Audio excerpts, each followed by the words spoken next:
का बाणाच्या धनुष्य बाणातून जर तीर निघाला त्या कमानीमधून तर तो जिथं निशाणा असेल तिथे बरोबर जाऊन लागतो. आपण त्याला थांबवू शकत नाही. तसं आपल्याकडे आपल्या हातातून जे काय प्रारब्ध भोग असेल, प्रारब्धानुसार जे काय कर्म झाले असतील त्या कर्माचं भोग माणसाला भोगावेच लागतात. कर्माचा लेखा न चुके ब्रह्माधिका. म्हणून आधी कर्माचा प्रसंग आहे. आधी कर्माचा प्रसंग, कर्म केले पाहिजे सांग. समर्थ रामदासांनी लिहिलंय आधी कर्माचा प्रसंग. म्हणजे आधी काय? आधी कर्म. कर्म चांगल्या असतील तर प्रसंग चांगले, कर्म वाईट असतील तर प्रसंग वाईट. आधी कर्माचा प्रसंग. सगळ्यात आधी काय? कर्म आहे. आणि कर्म वाईट झालं तर प्रसंग येतात आपल्यावर. कर्म केले पाहिजे सांग म्हणजे सांगण्यासारखे कर्म आपल्याला करता यायला पाहिजे. कदाचित पडले व्यंग तरी प्रत्यवाय घडे. जरा जरी आपल्याकडनं चुकी झाली तरी आपल्याला प्रारब्धाचे भोग आहेत ते प्रत्येक माणसाला भोगावे लागतात. कर्म 3 प्रकारचे आहे. एक क्रियामान कर्म आहे, एक संचित कर्म आहे आणि एक प्रारब्ध कर्म आहे. 3 प्रकारची कर्म आहेत. क्रियामान कर्म म्हणजे आपण या वर्तमान स्थितीमध्ये जे जे आपल्याकडनं कर्म होतात त्या कर्मातून आपल्याला लगेच त्याचं फळ मिळतो. काही कर्म, आता आपण रात्री जेवलो तर लगेच आपल्याला समाधान मिळतो. जेवण केलं की तो 7-8 तासांनी पचन पण होऊन जातो. म्हणजे आपण कर्म जेवायचं केलं आणि ते पचन पण झालं. पण असे काही कर्म असतात संचित कर्म की एखाद्या माणसाने परीक्षा दिली तर त्याच्या परीक्षेचा निकाल यायला 2 महिने लागतात. म्हणजे ते संचितमध्ये राहतं आणि 2 महिन्यानंतर त्याचा रिझल्ट लागतो. साधे उदाहरण देतो तुम्हाला बरं का समजण्यासाठी. आणि प्रारब्ध कर्म म्हणजे काय? की जे कर्म आपल्या हातातून निघून गेलं ते कर्म जसं असेल तसं ते काही काळानंतर पण आपल्याला भोगायला येतो. जसं सांगतो तुम्हाला, आता एक उदाहरण देतो की सर्व युद्ध संपल्यानंतर धृतराष्ट्राने प्रश्न केलाय भगवंताला की अर्जुना, माझी सगळीच मुलं या युद्धामध्ये मारली गेली आणि 5 पांडव जिवंत राहिले, तर ह्याला कारण काय? तर ह्याला कारण एकमेव कारण आहे. मग त्याला भगवंताने काय केलं? दिव्य दृष्टी दिली त्याला आणि त्याला 50व्या जन्म मागे नेलं. त्याला 50व्या जन्माकडे मागे नेलं आणि 50व्या जन्मामध्ये त्याने जे काय पाप केलं होतं ते त्याला दाखवलं प्रत्यक्ष. कारण तो भगवंत होता.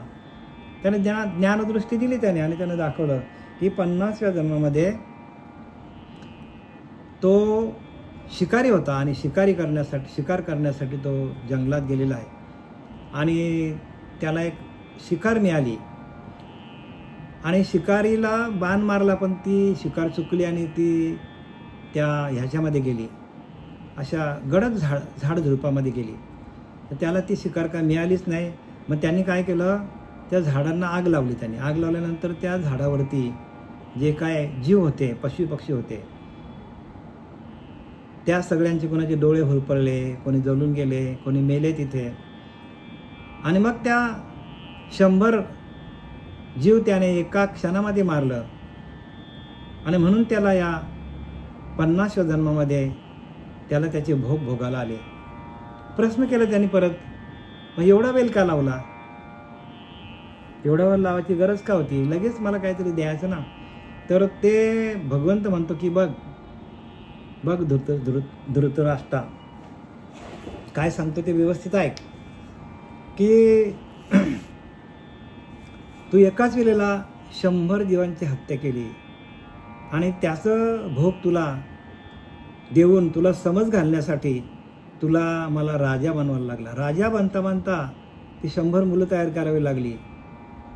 एकाच वेळेला तू 100 जीवांचं पाप आपल्या हातात घेतलं आणि त्यामुळं तुला राजा बनवायला लागला. आणि राजा बनल्यानंतर मग तेवढं राजा बनल्यानंतर प्रजेचं दुःख पण तेवढंच आहे. आणि तुला एकाच वेळेला तेवढं दुःख द्यायचं होतं, आणि म्हणून मी काय केलं की तुला राजा बनवलं, आणि राजा बनवून तुला जी काय तुझी मुलं तयार झाली त्या मुलांना एकाच वेळेला मुलांचं दुःख तुला व्हावं म्हणून तुला 50 जन्म मी पुढे आणलं. म्हणजे तेवढा धनवान तुला बनवावं लागलं, राजा बनवावं लागलं. तसं जे काय आपल्या प्रारब्धाचं योग आहे ते आपल्याला कधी वाटायला येईल, भगवंत कधी देईल हे आपण सांगू शकत नाही. म्हणून कर्माचा लेखा न चुके ब्रह्मादिका. कर्मामध्ये जे काय लिहिलेलं आहे प्रारब्ध, ते प्रारब्ध कर्म कोणत्याही जन्मामध्ये आपल्याला येऊ शकतात भोगायला. वृक्ष समूळ उपडल्या जाण उपडिता न वचे सारद्रपण, तेवी होताची ब्रह्मज्ञान प्रारब्ध जाण सोडिना. त्या प्रारब्धाची गती विषयी भोग जरी येते तेथं उपाव न करावा, निवृत्ती निज शांती सहावी. आता सांगतात की प्रारब्धाचे भोग आल्यानंतर त्याच्यावर उपाय काहीही करायचं नाही. भगवंत सांगतो उद्धवाला, का तर शांतपणे जे असेल ते भोगायचं आपल्याला, कारण ते भोगणं आहेच. आणि त्याच्याकरता नाम आपल्याला नाम आपल्याला काय करायला पाहिजे, घ्यायला पाहिजे. कारण आपले भोग भोगत असताना आपण जर नामस्मरण सातत्याने करत राहिलो तर आपल्याला येणारे जे भोग आहेत, दुःख आहेत प्रारब्ध कर्माचे, ते आपल्याला आपल्या चित्तामध्ये भगवंताचं नामस्मरण असल्यामुळे आपण ते पाप कर्म किंवा प्रारब्ध कर्म आपण कसं भोगतो ह्याची आपल्याला जाणीव पण होत नाही. का तर आपण भगवंताच्या भजनामध्ये आहोत. म्हणजे भगवंत आपलं काय करतो, सहाय्य करतो आपल्याला त्या पापापासून मुक्त करण्यासाठी. भगवंताचं नाम सहाय्य करतो. एकच उपाय बरं का, नाम हा एकच उपाय आहे. सगळ्या गोष्टींवर नाम हा एकच औषध आहे, आणि एकच औषध आहे, आणि तो नाम आपल्याला देणारे सद्गुरू जोपर्यंत जीवनात येत नाही तोपर्यंत प्रारब्ध कर्माची गती पण आपल्याला भोगावी लागली, पण ती अति दुःखावस्थेमध्ये भोगावी लागतात मग. आणि एकदा का नामस्मरण सुरू झाल्यानंतर मग आपल्याला प्रारब्ध मिळाले तरी त्याचा एवढा असर आपल्या अंतःकरणावर, आपल्या मनावर, आपल्या शरीरावर पडत नाही. कारण काय, भगवंताचं नाम हेच भगवंत आहे. भगवंताचं नामच भगवंत आहे. भगवंताचं नाम ज्ञानवरा सांगतात की नाही, नाम जप यज्ञ तो परम, बाधून सखे स्नानादी कर्म, नामे पावन धर्म, नाम परब्रह्म वेदार्थे. नामे पावन धर्म, नाम तुम्ही धर्माने वागता अधर्माने वागता याचा विचार करत नाही, म्हणून नाम परब्रह्म वेदार्थे. नामच परब्रह्म आहे. भगवंताचं नाम हेच परब्रह्म आहे. भगवंताचा प्रत्यक्ष आपल्यासमोर येत नाही बरं का, भगवंताचं नाम हेच परब्रह्म आहे. या कलियुगामध्ये म्हणून लिहिलं की नाही, कलियुग उद्धार हरीच्या नामे. हरीच्या नामातून आपला उद्धार आहे प्रत्येक जीवाचा.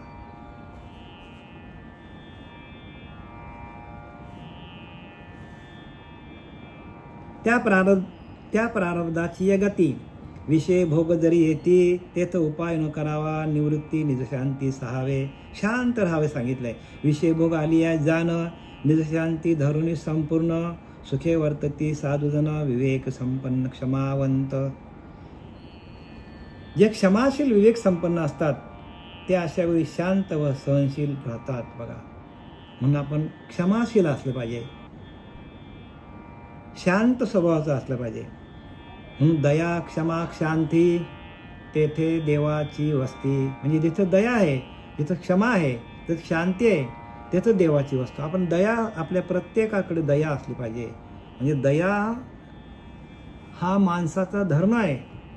प्रत्येक प्राणी व मात्रावर माणसाने दया करायला पाहिजे. आणि एखादा माणूस आपल्याला वाईट बोलला तर आपल्याला त्याला क्षमा पण करता यायला पाहिजे.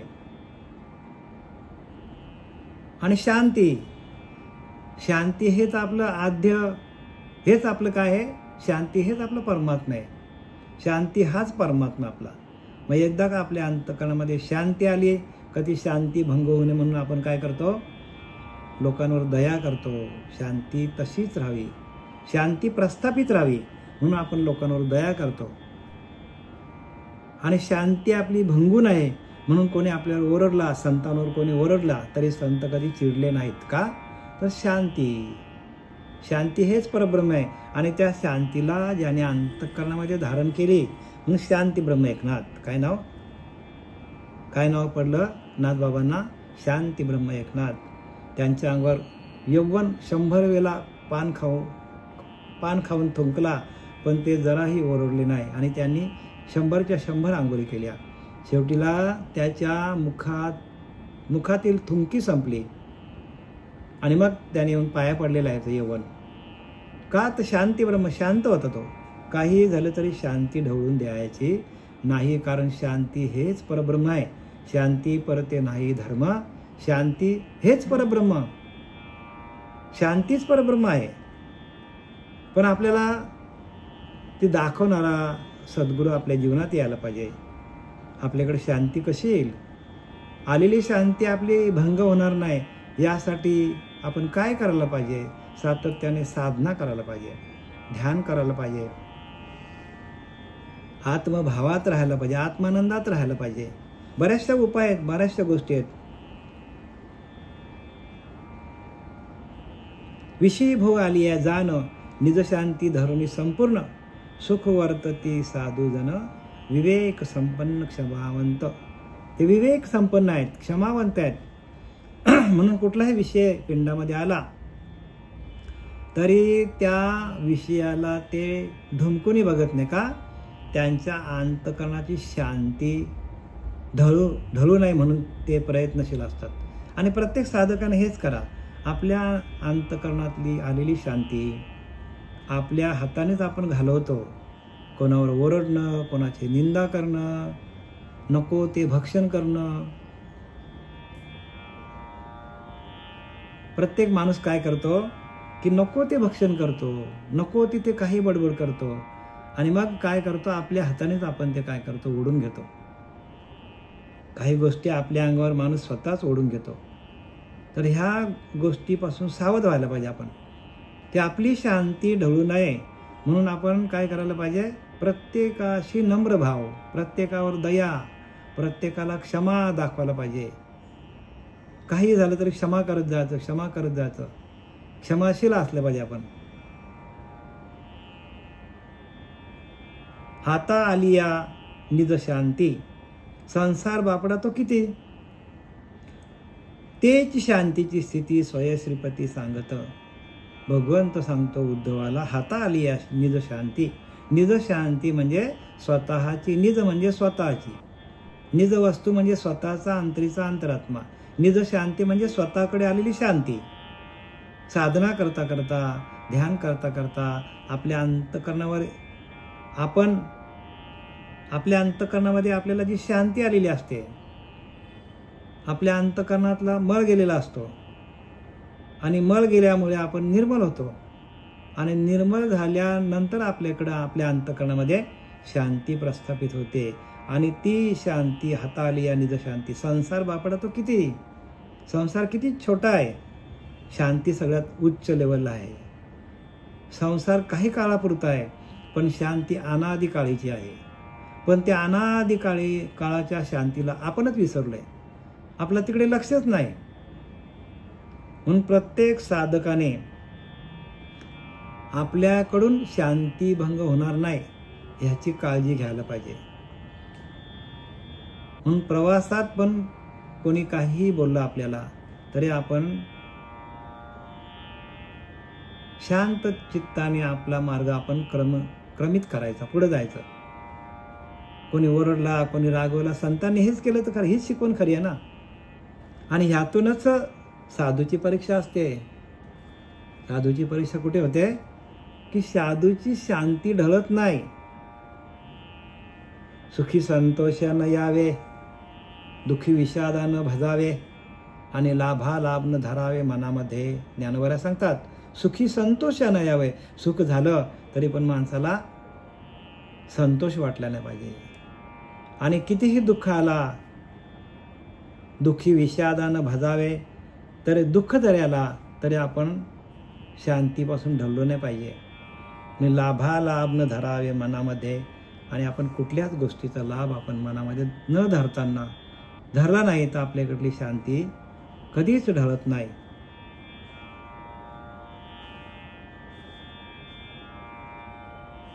आणि आता ती शांती कशी असते? स्वय श्रीपती सांगत, भगवान परमात्मा स्वतः आता सांगतो, आणि त्याच्यासाठी त्यांनी खालच्या ओळी आपल्याला दिलेल्या आहेत.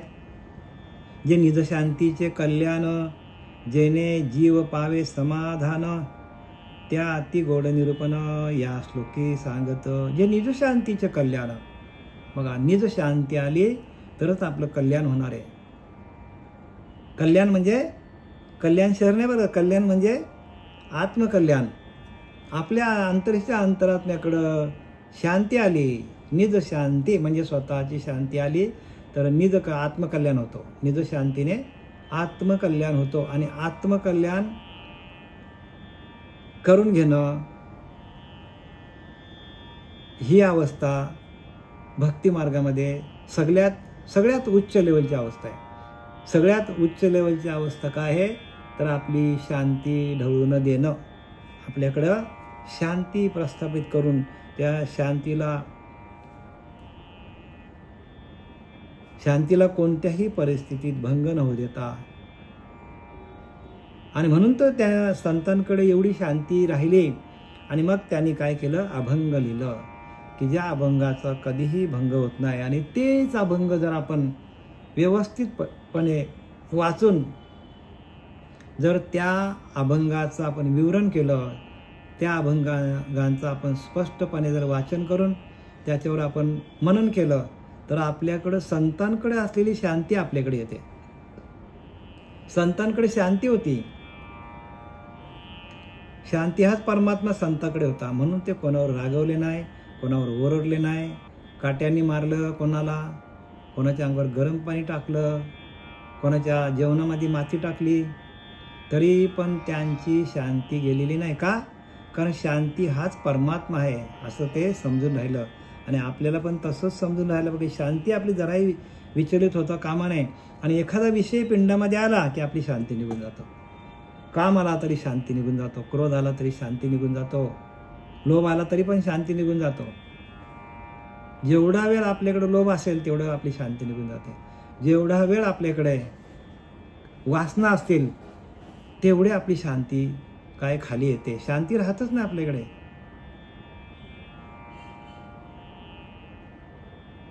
आणि शांतीची, सुखाची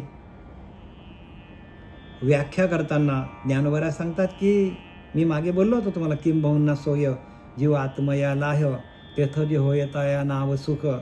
म्हणजे काय सांगावं, फार काय सांगावं, की ज्या ठिकाणी आत्म्याची आणि परमात्म्याची भेट होते, म्हणजे जीवशिवाचा ऐक्य होतो, आणि त्या ठिकाणी जी अवस्था होते त्याला सुख, समाधान, शांती असं म्हणतात.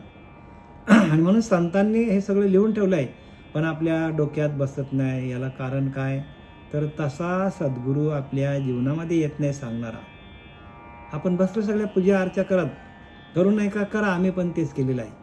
पण ते करता करता आपण आत्मशांतीकडे यायला पाहिजे. शांती आत्म्याकडे आहे, शांती आतमध्ये आहे, आणि आपण शोधतो बाहेर. आणि हा कलियुग आहे. या कलियुगामध्ये तुम्हाला कुठंच शांती मिळणार नाही, कारण पूर्वी जंगलं होती ती पण गेली. आता लोक जन्माला आल्यानंतर डायरेक्ट काय करायचं तर वानप्रस्थ आश्रम आणि संन्यास घ्यायचं. ते गृहस्थ आश्रम, वानप्रस्थ आश्रम म्हणजे वनात जायचं. आणि वनात आलेले अनुभव, चांगले अनुभव आले तर ते संन्यास घ्यायचे. आणि वनात जर त्यांना घरची ओढ लागली तर ते घरी यायचे. म्हणजे तिथंच परीक्षा असायची. परीक्षा कुठे होते पूर्वीच्या काळामध्ये? गृहस्थ आश्रम, वानप्रस्थ आश्रम म्हणजे वनात जायचे, आणि संन्यास आश्रम. ज्यांना वाटलं की बाबा आपल्याला आत्मशांती खूपच मिळायला लागली तर ते संन्यास घ्यायचे. आणि ज्यांना असं वाटलं की बाबा आपल्याला आत्म्याला शांती मिळत नाही, म्हणजे चलबिचल आपला अंतरीचा अंतरात्मा झाला आणि तिथंच सद्गुरू, तिथेच काय करायचं आहे तर सद्गुरू तिथंच हे घ्यायची, परीक्षा घ्यायची. आणि त्या परीक्षेला जे उत्तीर्ण झाले,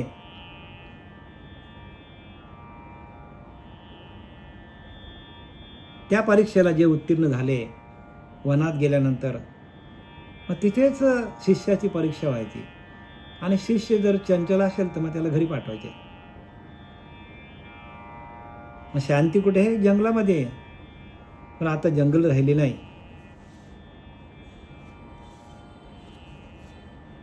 आता आपल्याला श्लोक क्रमांक 57 आणि 58 पुढे आहे, तर त्यासाठी आपण पुढच्या वेळा घेऊया आपण. बघा काय लिहिलंय. देहाभिमानी तामसजन अतिदुष्ट जे दुर्जन तेही साधूशी करती छळन शांतीस्तव सज्जन क्रोधी नव्हती. आता इथे नाथ बाबा आपल्याला सांगतात की देहाभिमान तामसजन, ज्याला देहाचा अभिमान आहे, जो तामसी वृत्तीचा आहे, अशी लोक अतिदुष्ट जे दुर्जन, ते लोक दुर्जन असतात, दुष्ट असतात, तेही साधूशी करता छळन, आणि असे लोक साधूचा छळ करतात. शांतीस्तव सज्जन क्रोध नव्हे. किती पण साधूंना कितीही मारलं, कितीही जोडलं, त्याच्या अन्नात विष टाकलं किंवा त्यांच्या अन्नात माती कालवली, तरी पण ते काय करतात? क्रोधी होत नाही. शांतीस्तव सज्जन क्रोधित, शांती आहे त्यांच्याकडे. मी आता तेच सांगितलं तुम्हाला, शांतीवरतीच बोललो मी. कारण त्यांचा आत्मा परमात्म्याशी एकरूप झालेला असतात, आणि आत्मा परमात्मा एकरूप झाल्यानंतर जी शांती आहे त्याला शांती म्हणतात. आपल्याला घरामध्ये 5 मिनिटं 10 मिनिटं शांती, ती शांती नाही बरं का. ती शांती परत निघून जाते. त्यांच्याकडे परमनंट शांती आलेली असते. म्हणून लिहिलं की नाही, ज्ञानवाऱ्या सांगतात की नाही, किंबहुना सोय जीव आत्मया लाह्य, जीवाचं ना आत्म्याचं मिलन होतं, तेथ जे होय तया नाव सुख, तया नाव शांती. आणि ऐशी अवस्था न जोडता पार्था, जे जिजे तेची सर्वता दुःख. आणि अर्जुना, अशी अवस्था जोपर्यंत जीव शिवाचं ऐक्य होत नाही, जीवाचं आणि परमात्म्याचं, आत्म्याचं आणि परमात्म्याचं मिलन होत नाही, आणि मिलन न होताना जो माणूस जगतो ते सर्वथा दुःख. जे जगणं आहे त्याला दुःख. सगळा एक आत्मशांती सोडून बाकी जे आपण करू ते सगळं दुःख. ऐशी अवस्था न जोडता पार्था, अशी अवस्था जोपर्यंत जोडली जात नाही, जीवाचं आणि परमात्म्याचं मिलन होत नाही, ध्यानाला बसून मिलन करून घेत नाही साधक लोकांनी, जे जिजे तेची सर्वथा दुःख. जे जगणं आहे ते दुःख आहे सांगतात सगळं. म्हणून इथं काय लिहिलंय की देहाभिमान तामसजन अतिसंतुष्ट जे दुर्जन तेही साधूशी करती छळन शांतीस्तव सज्जन क्रोधी नव्हती. किती पण साधूंना मारलं, काय केलं, तरी शांतीस्तव सज्जन क्रोधी नव्हती. शांती ढळू नये म्हणून ते क्रोध, मनाकडे क्रोध आणत नाही. मनामध्ये कुठल्याही प्रकारचं क्रोध आणून देत नाही. म्हणजे क्रोधांना त्यांनी जिंकलेलं असतं, म्हणजे सर्व इंद्रियांना त्यांनी जिंकलेलं असतं. एक क्रोध आला की लगेच माणसाचे डोळे लाल होतात, माणसाचा हात उठतो मारामारी करायला, लालबुंद होतो माणूस. म्हणजे सर्व इंद्रिये, डोळे, नाक, जो काय आपला असेल, मुख, हात, पाय, हे सगळे काय केलेले असतात तर साधूंनी जिंकलेले असतात. जिंकलेले असतात म्हणजे काय केलेले असतात त्यांनी, तर एका आत्मतत्वाशी, एका आत्मदेवाशी एकरूप झाल्यामुळे त्यांनी त्या भगवंताला, जी इंद्रिय आहेत, इंद्रियांचं सुख जे आहे, इंद्रियांचं सुख आहे, आणि इंद्रियांचं सुख कुठे आहे तर परमात्म्याच्या भजनानंदामध्ये, भजनानंदामध्ये गेलेले असतात. आणि म्हणून ते सुख, त्या सुखापासून ते कधीच विचलित होत नाही. म्हणजे त्यांची शांती कधीच ढळत नाही. शांतीस्तव सज्जन क्रोधी नव्हती, म्हणजे शांतीसाठी शांती आपली जाऊ नये, आपल्याकडनं शांती निघून जाऊ नये किंवा जराही ढळू नये शांती. आणि म्हणून ते काय करतात, शांत असतात. अल्प उपद्रवी जाण न येती क्रोधी सज्ञान, अल्प उपद्रवी जाण न येती क्रोधा सज्ञान, तैसे नव्हे अति निर्वाण पीडा दारुण करिताही. म्हणजे सामान्य सुजन थोडासा उपद्रव झाला, सामान्य माणसाला जरा जरी उपद्रव झाला, म्हणजे एखाद्याच्या पायावर पाय पडला चुकून, तर लगेच तो काय करतो, भांडायला उठतो माणूस. म्हणून सामान्य सुजन थोडासा उपद्रव झाला तरी सहन करतो, पण तीव्र उपद्रव झाला तरी खरा साधू रागवत नाही. जरा जरी पायावर पाय पडला सामान्य माणसाच्या, लगेच तो मारायला उठतो, लगेच काय करतो, शिवीगाळी करायला उठतो. पण सामान्य माणसाला म्हणजे साधूजनांना अति तीव्र जरी त्रास झाला तरी त्यांची शांती ढळत नाही, कारण शांती हाच परब्रह्म आहे.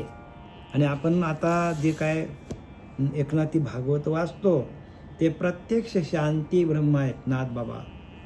आणि अशा शांती नाथबाबा शांती बरं का, नाथबाबांची आपण काय करतो, नाथबाबांचं एकनाथी भागवत आपण वाचतो की शांती ब्रह्म एकनाथ महाराज होते आणि त्यांचं आपण हे एकनाथी भागवत वाचतो. आपण पण शांत व्हायला पाहिजे. जेवढे जेवढे आपण शांत होऊ, जेवढे जेवढे आपल्याकडे शांती येईल तेवढा आपल्याला सुख समाधान, आपल्याकडे ज्ञान आपल्याला शोधत येईल. भगवंत आपल्या हृदयामध्ये येऊन वास्तव्याला बसेल, एवढी शांती पाहिजे. आपल्याकडं सारखी चलबिचल आहे, आपल्याकडे विषयांचं ध्यान आहे, आपल्याला विषयांचं ध्यान आहे, भगवंताचं ध्यान आपल्याला नाही आहे.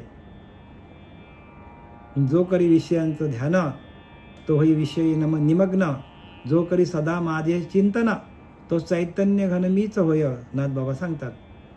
जे विषयांचं ध्यान करेल तो विषयामध्ये जातो, पण जो करी सदा माझे चिंतन सदोदित माझं नामस्मरण करेल,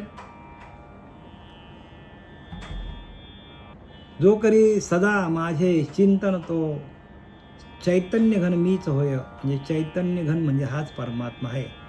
चैतन्य घन म्हणजे परमात्मा, परमात्म्याला संबोधित केलेलं आहे चैतन्य घन. आणि ते चैतन्य घन आपण होतो आणि ते चैतन्य आपल्याला मिळवण्याचं, चैतन्य हाच परमात्मा आहे बरं का. काही गोष्टी आपल्याला समजत नसतील तर परत घ्या, कारण हे नाथबाबांचं भागवत आहे, हे एवढं सोपं नाही समजायला. पण तरी पण सद्गुरू कृपेने जास्तीत जास्त आपल्याला समजेल असं सहज सोप्या भाषेत सांगण्याचा मी प्रयत्न करत आहे. कायिक वाचिक मानसिक, कायिक वाचिक आणि मानसिक त्रिविध पीडा देख, साधू निज शांती नेटक, जाणून विवेक ते साथी. त्यांना कायिक दुःख दिलं कोणी संतांना, वाचेने काही शिवीगाळी केली किंवा आकडे तिकडे शब्द बोलले, वाचेने संतांना रागील असं काय कोणी बोलला किंवा मानसिक त्रास दिलं, मनाला काय वाईट वाटेल असे घाणेरडे शब्द वापरले. त्रिविध पीडा देख, तिन्ही प्रकारची पीडा दिली, कायिक वाचिक मानसिक जरी पीडा दिली, साधू निज शांती नेटक, जाणून विवेक ते साथी. साधू काय करतात, साधू निज शांती नेटक म्हणजे काय करतात साधू, की ते ओळखतात की आपला हा मानसिक छळ आहे, आपल्या कायला पीडा देणारे छळ आहे, असं ते बरोबर ओळखतात आणि ते सहन करतात. का, शांती ढळू नये म्हणून. शांती ढळू नये, शांती आतमध्ये बरं का, आणि शांती हाच परमात्मा आहे आणि तो आपल्यापासून दूर जाऊ नये. परमात्मा शांती हाच परमात्मा आहे, तो दूर जाऊ नये. आणि म्हणून ही सगळी खटपट आहे संतांची. म्हणून संतांना लोकांनी किती त्रास दिलेला आहे.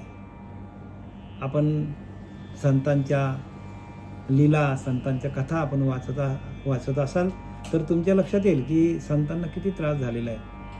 आणि जरी त्यांनी लोकांनी त्रास दिला तरी त्याने मुकाट्याने सहन केलेला आहे. उजू बोलिता शुद्ध युक्ती, उजू बोलता शुद्ध युक्ती, आक्षेपुनी हेडाविती, झिडकावनी निर्भस्थिती, अपमानिती सभेशी. साधू सरळ सुस्वभावाने मृदू भाषण करतो. बघा, त्यानं कितीही काही बोललं, त्यानं मारलं तरी त्यांचं भाषण कसं असतो, बोलणं कसं मृदू असतो. आणि पण लोक त्याचा उपहास करतात. लोक काय करतात, हेडसालनी करतात साधूची. आता बघा ना, मागच्या वेळेला मुरबाडला ते साधू वगैरे मारले बघा ना. साधूंच्या कपड्यामध्ये ते आले होते आणि तिथे काहीतरी दंगल झाली होती. आणि त्या लोकांनी काय केलं, हे साधूच काहीतरी करतात म्हणून त्यांच्यावर संशय घेऊन संशयाने त्यांना लोकांनी मारलं. आणि साधूला कुठेही, जे भव्य वस्त्रधारी साधू आहेत त्यांच्यावर बऱ्याच लोकांचा काय आहे, बरेच लोक त्यांना वाईट नजरेने बघतात. कारण पण त्यांना हे माहीत नाही की साधूच देव आहेत, तेची संत. बघा, साधूच देव आहेत, संत तेची देव, निमित्त त्या प्रतिमा. साधूच देव आहेत हो, प्रतिमा निमित्ताला आहेत की नाही. पण इथं साधूचा छळ होतो, चांगल्या माणसाचा छळ होतो. इथे चांगल्या माणसाला कोणी विचारत नाही, कारण कली आलेला आहे इथे जगामध्ये. आणि कली काय करतो की माणसाचा मनाकडेच, माणसाचं मनच ताब्यात घेतो. म्हणून ज्या वेळेला परीक्षित राजा असताना ज्या वेळेला कली आला त्यावेळेला कलीने काय केलं की त्या परीक्षित राजाने शिकारीला जाताना ते मुकुट घातलं. कोणाचं मुकुट होतं ते, तर ते मुकुट घातल्यानंतर तो जंगलामध्ये गेला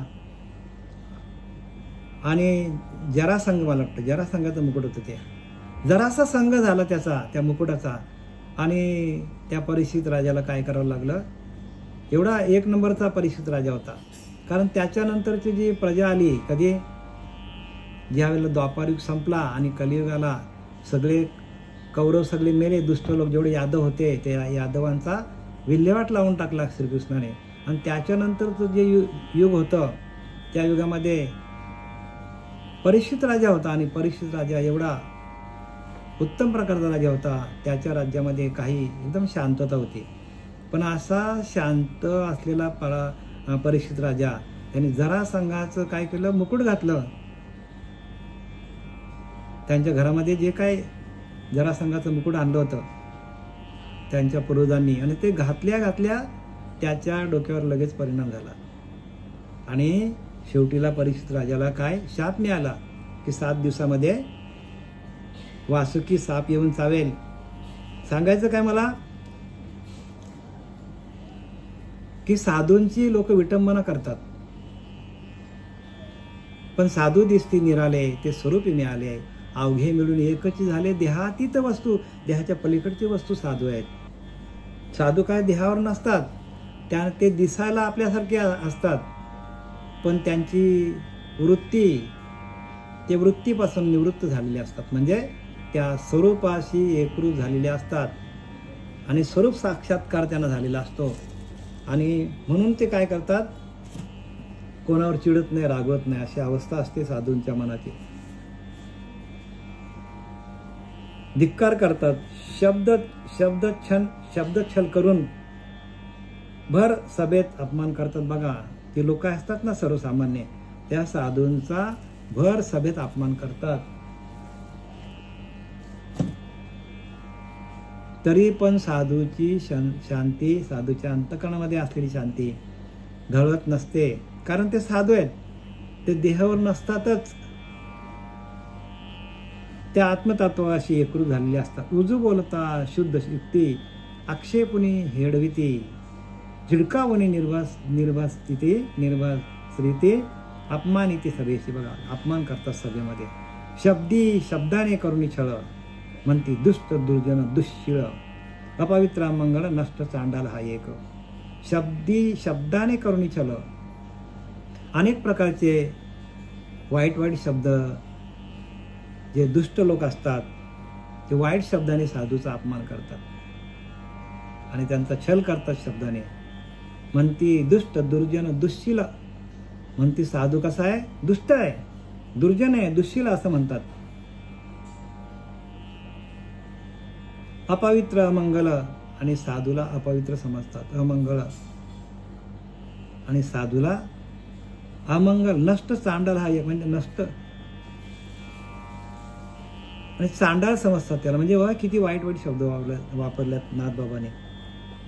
नाथबाबाने अनेक प्रकारचे, सगळे प्रकारचे शब्द वापरले ते साधूंना जगामध्ये लोक काय काय म्हणतात, अपमानित करतात. आणि तसा साधूंवर अत्याचार होता कामा नये. कारण साधूंचा देह जो आहे त्या देहाकडून चांगलं कार्य व्हावं, लोकांचं जनकल्याण व्हावं आणि म्हणून साधूचा देह साधू धारण करतात.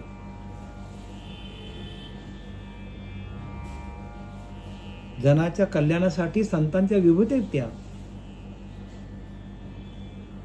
लोकांचं आत्मकल्याण, आत्महित कसं होईल याच्यासाठी अहोरात्र झटत असतात आणि म्हणून ते साधू असतात. आपला वेळ संपलेला आहे आता. झालेली सेवा आपले सच्चिदानंद सद्गुरू पांडुरंग देवटे बाबा, सच्चिदानंद सद्गुरू श्रीपाद बाबा, रामदास बाबा, नारायण बाबा, नाना बाबा